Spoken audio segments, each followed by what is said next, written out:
In the rain-slicked streets of a city that never sleeps, under the flickering gaslights of the mind, a different kind of crime is committed. Not with a blade or a bullet, but with an idea.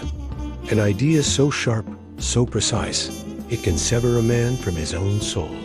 This is the story of Rodion Raskolnikov, a man who thought he could outsmart morality itself. He was a student, brilliant but impoverished, trapped in a Petersburg garret that felt more like a coffin. From this cramped space, his mind soared, crafting a terrible theory. He divided the world into two camps: the ordinary, who must obey the law, and the extraordinary, men like Napoleon, who have the right to transgress, to step over blood if their grand designs demand it. Raskolnikov, of course, believed he belonged to the latter. His target was an old pawnbroker, a woman he deemed a parasite, a louse feasting on the desperation of others. Her death, he reasoned, would be a net positive.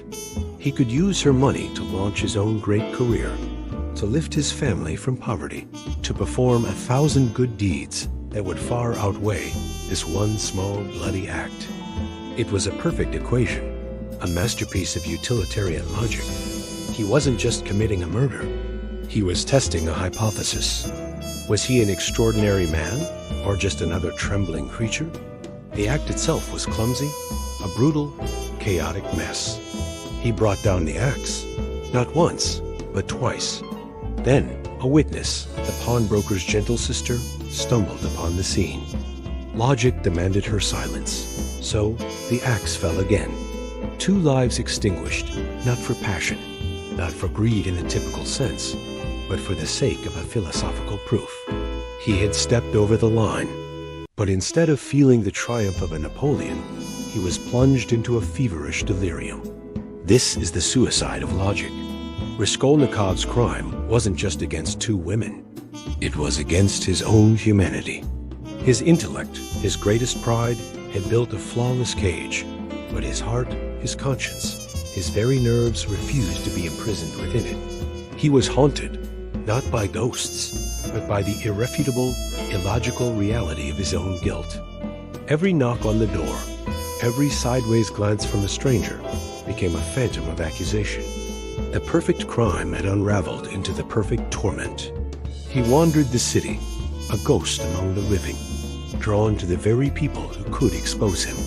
He engaged in a dangerous cat-and-mouse game with the cunning investigator, Porfiry Petrovich, who fought him not with evidence, but with psychology, slowly tightening the noose around his fractured mind. Raskolnikov's theory had failed to account for one crucial variable. The human soul cannot be rationalized away. It suffers, it feels remorse, it yearns for confession and redemption, even when the mind screams against it. In the end, it wasn't the brilliant investigator who defeated him.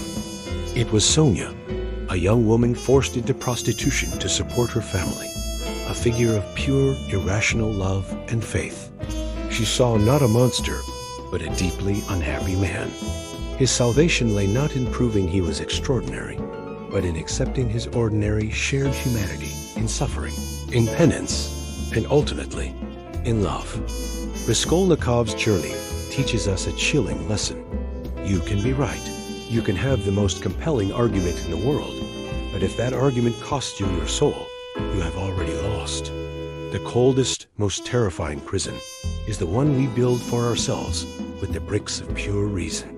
Thanks for watching. If you find yourself wrestling with dark thoughts, remember that reaching out is a sign of strength. Help is available, and you don't have to face it alone. Follow for more dives into the shadows of the human psyche.